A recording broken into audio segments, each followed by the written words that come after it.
On peut pas avec les engins de torture. Vois-tu, c'est dire, toi aussi, tu es aimé de Dieu dans le Seigneur Jésus. Et pas seulement le lui dire, mais le penser réellement. Rassemblés par Jésus-Christ, baptisés dans son esprit, dans ce cœur nous te prions, Dieu notre Père. C'est un moment un peu intense qu'on va vivre, hein. On l'espère en tout cas. Moi je parle au nom de mes collègues, prêtres et laïcs missionnés par l'Église. Le but de cette soirée, Françoise arrive, c'est très bien, tu nous soulages, on avait peur que tu puisses pas venir. Viens. Cette année, vous allez dire, quand vous êtes convoqués autour de ce mot-là, cette petite phrase, annoncer la foi aujourd'hui, de façon renouvelée, on se dit seulement que on veut actualiser avec vous notre manière d'annoncer la foi.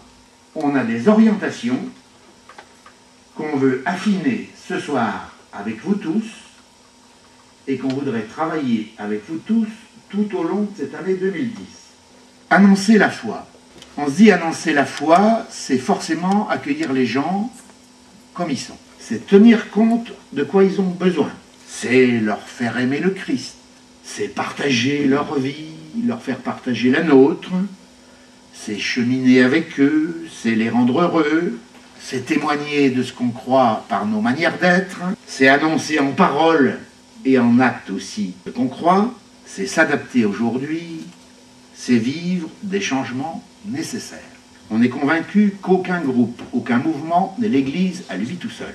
Et même l'Église, quand elle met tout le monde ensemble, n'est pas le bon Dieu. Pour vous demander d'exprimer ce que votre groupe ou mouvement arrive à annoncer de la foi avec son originalité.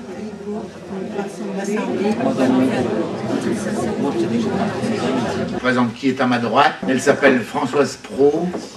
Elle est responsable diocésaine de la catéchèse et du catéchuménat. On l'a invitée à travailler avec nous hier matin. Notre nouveau vicaire épiscopal qui s'appelle Jean-Robert Courteau, qui va se lever, qui a participé à nos travaux pendant les 2 jours, puis qui est là aussi pour être un peu témoin de ce qui se passe et puis faire le lien de notre doyenné avec l'église diocésaine. Voilà. Bon, je te donne la parole, Paul, maintenant c'est à toi de jouer. Qui est-ce qui se lance et qui plonge? Alors donc, pour le catéchisme, ce qui se passe bien, on va dire... Alors, l'équipe d'animation pastorale, on essaye d'inventer des... Catholique ouvrière. Donc, ce qui se vit déjà, donc ce qui est difficile, la différence vient de notre diversité. Nous n'avons pas tous la même foi, certains ont surtout des doutes.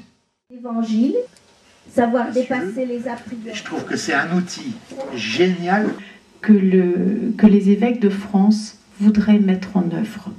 Et à partir du moment où on accueille les gens tels qu'ils sont, on les accueille dans leur diversité de vie, d'âge, de situation sociale, dans leur diversité de maturation dans la foi. On a parlé des gens qui étaient au début de leur chemin, des catéchumènes. On a parlé de mûrir dans la foi, de relire sa vie à la lumière de l'Évangile. On met en place diverses manières de rejoindre les gens. Alors, il y en a plein. D'où la richesse, la richesse de ce moment. Ah oui, c'est ça l'Église. On n'est pas obligé de tous faire la même chose. On fait des choses différentes les uns des autres qui sont complémentaires. On les fait avec nos sensibilités.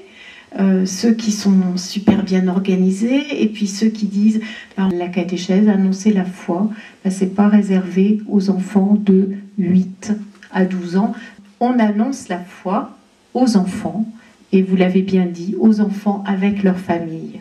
Qu'ils soient des jeunes adultes, qu'ils soient des adultes plus mûrs, qu'ils soient des grands-parents, on a des demandes différentes, on a des expériences différentes, et si on est accueilli tel que nous sommes, les propositions qu'on pourra faire seront aussi différentes. Les adolescents, les jeunes, on peut annoncer quelque chose de l'amour de Dieu qui va venir résonner au fond du cœur.